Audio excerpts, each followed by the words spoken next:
আমি গত 6 বছরের বা গত 2023-এর মার্চে দ্বিতীয়বার বিজেপি সরকার আসার পর তার পরিসংখ্যানের কথা বলছি না, আমি শুধু গত 6 মাসের কথা বলছি।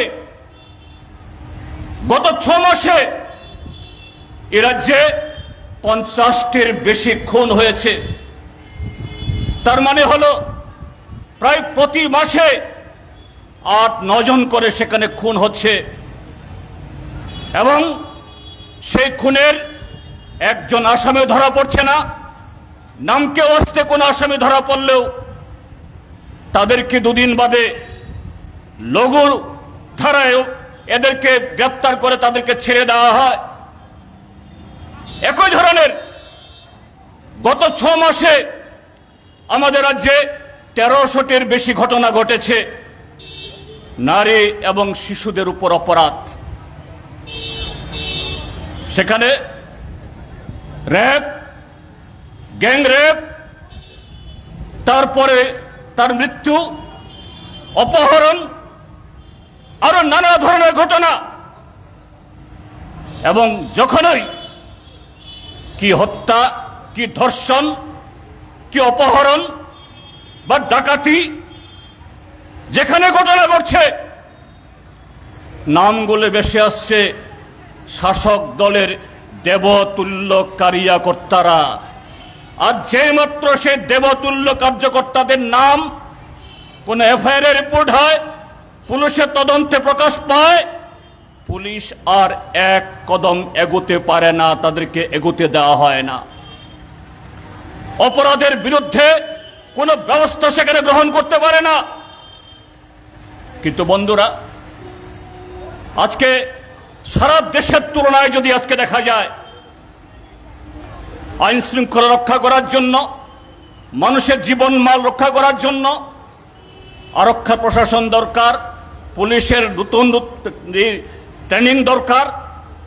সেখানে এই কিছুদিন আগে আমাদের ভারতীয় পার্লামেন্ট নিয়োজিত একটা সংস্থা, তাদের একটা রিসার্চ রিপোর্ট এরা বের করেছে, সারা দেশে পুলিশের খাতে যখন খরচ গড়ে 4% করে, আর এই ত্রিপুরাজ্যে এই পুলিশের পেছনে খরচ করছে আমাদের বাজেটের 7.42%, প্রায় সারা ভারতবর্ষের তুলনায় তার প্রায় দ্বিগুণ। কিন্তু এখানে অপরাধী ধরা পড়ছে না, নারীর ইজ্জত সুরক্ষিত না। কেন?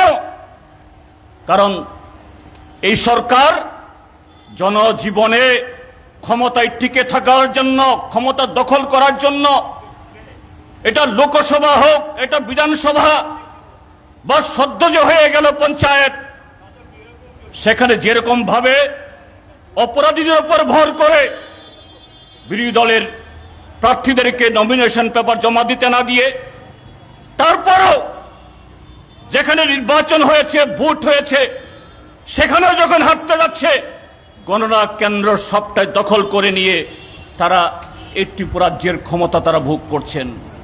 অর্থাৎ অপরাধীদের হাত ধরে, অপরাধীদের ধারা আজকে ত্রিপুরাজ্যের এই সরকার।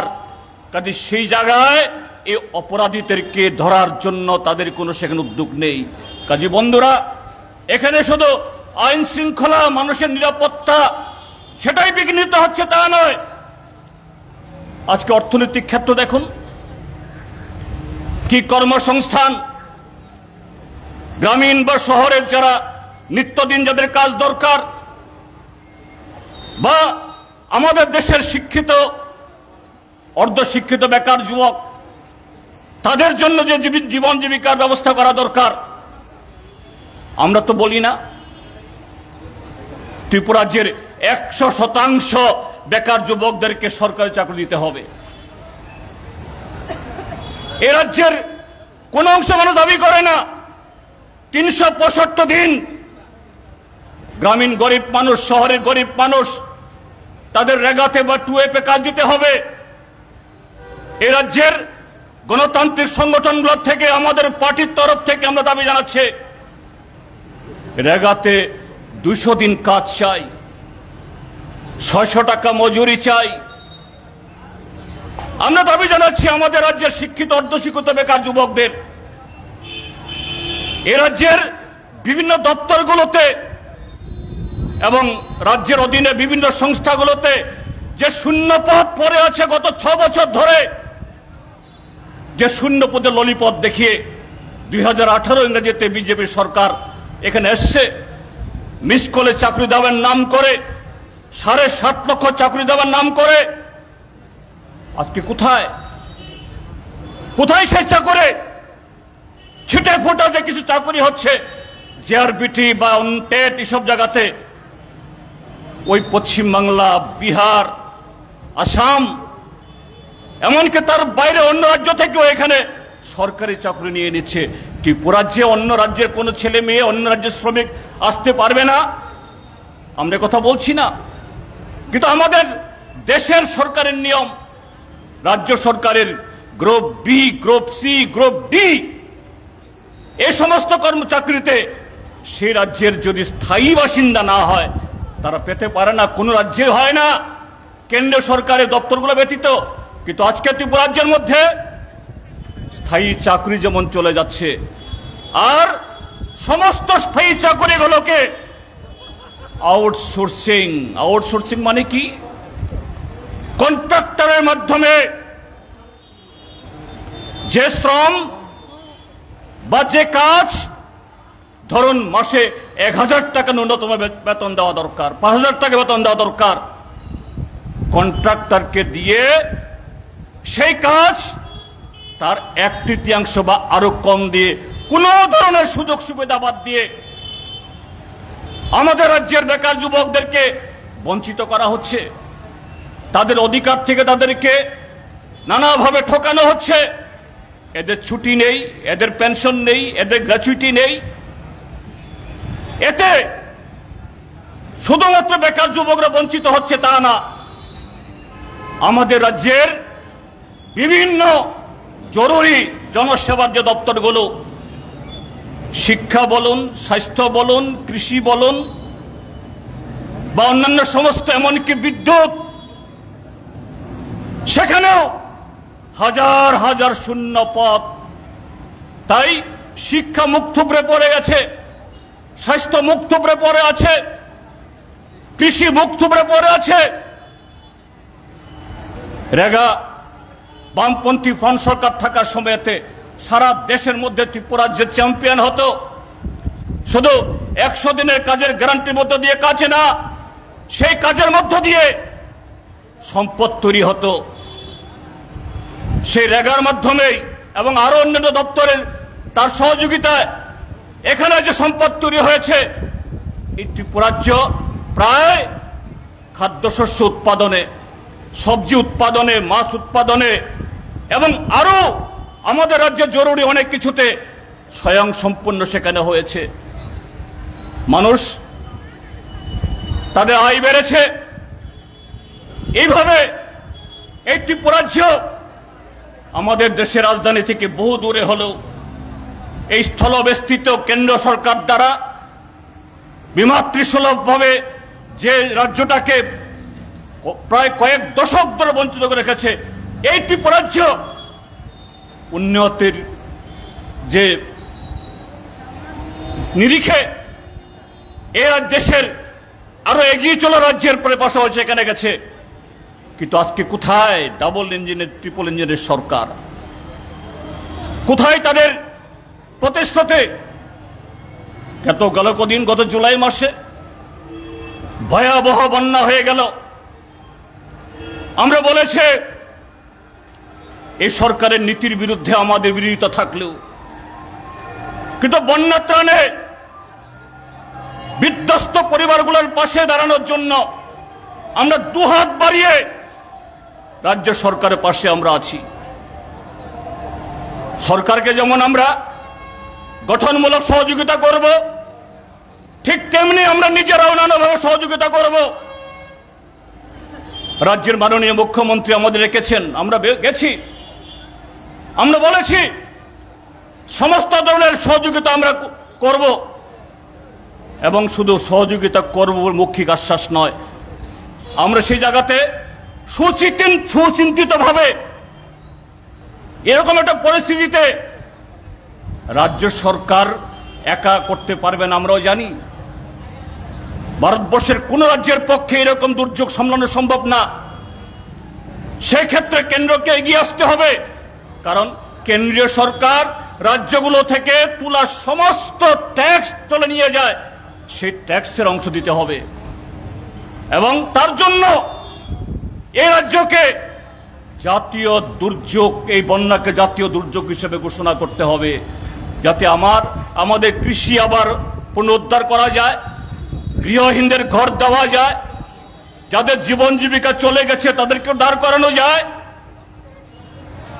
আমরা প্রস্তাব দিয়েছি কেন্দ্র সরকার প্রতিনিধিরা ত্রিপুরাজ্যে আসুক, সরজমিনে দেখুক। আমাদের প্রস্তাব অনুযায়ী ত্রিপুরাজ্যে কেন্দ্র সরকারের টিম এসছে, কিন্তু দুর্ভাগ্যের আজ পর্যন্ত আমরা জানি না সেই টিম কেন্দ্র সরকারকে কি সুপারিশ করেছে। আজ পর্যন্ত আমাদের চোখে পড়েনি। আমাদের রাজ্যের মুখ্যমন্ত্রী এবং মন্ত্রিমণ্ডলের সদস্যরা ডাউজ বিজ্ঞাপন দিয়ে ডিসপ্লে বোর্ডে তাদের ছবি বসিয়ে দিয়ে কত ধরনের প্রচার করেন। এ রাজ্য উন্নয়নের শিখরে চলে গেছে, সুশাসনের তুঙ্গে চলে গেছে, এ রাজ্য তেজিসে সামনের দিকে যাচ্ছে। কিন্তু আজকে সে চিত্র কোথায়? আর মাত্র 4-5টা দিন বাদে দুর্গাপূজা শুরু হবে। অতীতে এরকম সময় মানে হলো শহর রাস্তা গিজ গিজ করে, গ্রামের জনপদগুলোতে মানুষ গিজ গিজ করে, কারণ মানুষের হাতের 11 টাকা, এগ্রিকালচার, এডিসি আরো নানা প্রকল্পের টাকা সেখানে যায়। আজকে নেই। শুধু উৎসবের খরচ করার জন্য সে টাকা নেই বলে আক্ষেপ করছে তা নয়। আজকে যদি জাতীয় দুর্যোগ ঘোষণা হতো, আমাদের দাবি অনুসারে যদি 200 দিনের রেগার কাজ হতো, হাজার হাজার হেক্টর জমি নষ্ট হয়ে গেছে, কৃষি শেষ হয়ে গেছে, জলাশয় সমস্ত ভেঙে গেছে, লক্ষ লক্ষ টাকার মাছ বেঁচে গেছে। এ রাজ্যের 2-3% মৎস্যজীবী বা কৃষিজীবী কেউ বাকি নেই যাদের সর্বনাশ সেখানে হয়নি। শুধু রেগার কাজ দেওয়া নয়, সেই শ্রম দিয়ে কৃষি জমি পুনরুদ্ধার করা, সবজির ক্ষেত পুনরুদ্ধার করা, মাছ চাষের জন্য জায়গা ঠিক করা, এগুলো করা যেত। সরকার নির্লিপ্ত, কোনো বক্তব্য নেই। আর কদিন বাদে প্রচার করছেন যশস্বী প্রধানমন্ত্রী ত্রিপুরাজ্যের মানুষের জন্য একেবারে যন্ত্রণা কাতর হয়ে এনডিআরএফ থেকে এত কোটি টাকা তিনি দিচ্ছেন। জ্বলন্ত মিথ্যা কথা। এনডিআরএফ বা এসডিআরএফ কি? এই সরকার আসার আগে থেকেই ভারতবর্ষের আইন হয়েছে, তৎকালীন সময়ে যোজনা পরিষদ তারা প্রত্যেক রাজ্যের জন্য বা কেন্দ্রীয় সরকারের জন্য নীতি ঠিক করে দিয়েছে। দুর্যোগ মোকাবেলার জন্য প্রত্যেক রাজ্য সরকারকে বছরে একটা নির্দিষ্ট অঙ্কের টাকা দেওয়া হবে। প্রধানমন্ত্রীর নামে 2 কিস্তিতে কিছু টাকা যে রিলিজ করা, এটা যদি ত্রিপুরার যে বন্যা না হতো তারপরেও টাকা দিতে বাধ্য, কারণ এটা দিল্লি বা প্রধানমন্ত্রী নরেন্দ্র মোদীর তার তহবিলের টাকা নয়, রাজ্যের মানুষের থেকে তোলা যা খাজনা, সেই খাজনার অংশ। তার পরিবর্তে একটি নয়া পয়সা এরকম ভয়াবহ বন্যার পরেও এ রাজ্যে আসেনি।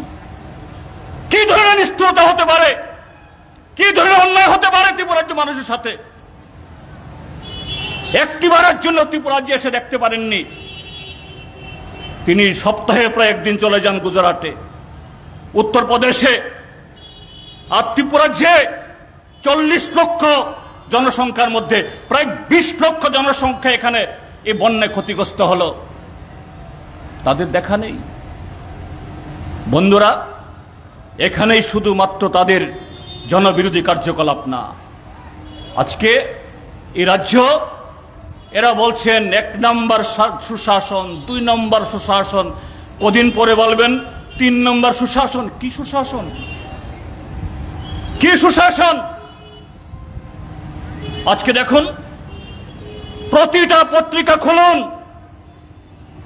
যারা পত্রিকার এক পাতায় বাধ্য হয়ে সরকারের তল্পিবাহকতা করেন, ব্যক্তি পূজা করেন, তাদের পত্রিকাতেও লিখতে হচ্ছে 1 নম্বর পাতায় না হলেও 2 নম্বর পাতা বা 3 নম্বর পাতায়। আজকে জীবনের সর্বক্ষেত্রেতে এই সরকার দুর্নীতিতে আবর্তিত। দুর্নীতি আর ভারতীয় জনতা পার্টি প্রায় সমার্থক। দুর্নীতি আর বিজেপি সরকারের মধ্যে তার শব্দ হয়তো আলাদা, তার অর্থের মধ্যে কোনো ফারাক নেই। সর্বত্র নেগোসিয়েশন, থানা থেকে শুরু করে ওই পিডব্লিউডি অফিস, ব্লক থেকে শুরু করে যে কোনো দপ্তর, ওই মহাকরণ থেকে শুরু করে পঞ্চায়েত। তো এরকম অবস্থায় ত্রিপুরাজ্যের মধ্যে মানুষের জীবন, মানুষের সম্পত্তি, এ রাজ্যের প্রগতি সর্বক্ষেত্রে ব্যাহত। কাজে একটা সার্বিক অরাজকতা, একদিকে আইন শৃঙ্খলা নেই, আরেকদিকে কাজ নেই, আরেকদিকে হলো যে স্বাভাবিক যে সমস্ত পরিষেবা দপ্তরগুলো দেওয়া দরকার কোথাও নেই, পার্সেন্টেজ ছাড়া, পয়সা দেওয়া ছাড়া। তার প্রতিফলন কোথায় দেখছি আমরা? একজন মন্ত্রী 1.5 বছর 2 বছর না হতে হতে কোটি কোটি টাকার মালিক। একজন মন্ত্রী তো সাংবাদিকের সামনে এসে ফেল ফেল করে কেঁদে বলছেন, আমি ট্রাইবেল বলে কি আমি 2টা বাড়ি বানাতে পারি না? আমি ট্রাইবেল বলে কি আমি 2টা পেট্রোল পাম্প করতে পারি না? আরে শুধু তিনি কেন, কোন মন্ত্রী বাকি আছে? হলফ করে বলো, কোন মন্ত্রী? একটাও মন্ত্রী নেই, বাকি নেই। নামে ছদ্মনামে কোটি কোটি টাকা। এই টাকা কার টাকা? আমাদের শিক্ষা দপ্তরের টাকা, স্বাস্থ্য দপ্তরের টাকা, আমাদের কৃষির টাকা, আমাদের স্কুলের টাকা, হাসপাতালের টাকা, আজকে মন্ত্রীদের সম্পদ। এটা বন্ধুরা, এটাকে শুধুমাত্র রাজ্য সরকারের মধ্যে সীমাবদ্ধ? ওই এডিসি দেখুন, ত্রিপুরাল্যান্ডের স্বপ্ন নিয়ে দিয়ে এডিসি দখল করেছে। গ্রেটার ত্রিপুরাল্যান্ড করবে, ত্রিপ্রাসাদের জন্য স্বর্ণ যুগ আনবে। খুমুলুং দখল করেছে। এই খুমুলুং এর আগে একবার 1990 ইংরেজিতে এইভাবে খুমুলুং দখল হয়ে গেছিল। তারপরে 2000 সালে আবার সন্ত্রাসবাদীদের হাত ধরে দখল হয়ে গেছিল। এই খুমুলুং এটা সীমালংয়ে পরিণত হয়েছিল। সীমালং মানে হলো শ্মশান। ত্রিপুরাজ্যের ককবরকবাসী প্রতিটি মানুষ তখন বলতেন, এটা খুমুলুং না, সীমালং। আজকে প্রদ্যুৎ মাণিক্য কিশোরের হাত ধরে পুনরায় খুমুলুং আজকে সীমালংয়ে পরিণত হয়েছে। ত্রিপ্রাসাদের আবেগকে নিয়ে খেলা করে আজকে যত সামান্য কিছু চাকুরি বন্টন, যত সামান্য কিছু কাজ বন্টন, সব সর্বনাশ। যে এডিসি কে দিয়ে নাকি গ্রেটার ত্রিপুরাল্যান্ডের সূচনা হবে, সেই এডিসির নাম আজকে মানুষ ভুলতে বসেছে। সর্বক্ষেত্রে দুর্নীতি। কাজে আজকে এই ভারতীয় জনতা পার্টি, ত্রিপুরা অথবা আইপিএফটি নাম ভিন্ন হতে পারে, কিন্তু জনবিরোধিতায়, মানুষের টাকা চুরি করাতে, এ রাজ্যের মানুষের অধিকার ছিনিয়ে নেওয়ার ক্ষেত্রেতে এরা সবাই এক নৌকার যাত্রী। কাজে তার বিরুদ্ধে আজকে আমাদের এই লড়াই, আমাদের এই বিক্ষোভ। আমরা এখনই বলছি না সরকার পদত্যাগ করো, আমরা এখনই বলছি না সরকারকে টানিয়ে নামাও। আমরা এখানে বলতে এসছে সরকার তোমার নীতি পাল্টাও, সরকার তোমার প্রতিশ্রুতি পালন করো, সরকার মানুষের যে ন্যূনতম অধিকার এটাকে সুনিশ্চিত করো। যতদিন তা না হবে আমাদের লড়াই চলবে। এই লড়াইয়ে আপনারা হাজারে হাজারে এসছেন সমস্ত বাধা অতিক্রম করে। আপনাদেরকে আবারও কুর্নিশ, আগামী দিন এই লড়াইয়ের জন্য পথে থাকুন এই আহ্বান জানিয়ে আগামী উৎসব, যদিও এই দুর্যোগের মধ্যে উৎসব করতে হবে, এই উৎসব সবারই ভালো কাটুক, এই কথাগুলো বলে আবারও আপনাদের অভিনন্দন জানিয়ে আমার বক্তব্য শেষ করছি। সবাইকে নমস্কার। ইনকলাব জিন্দাবাদ।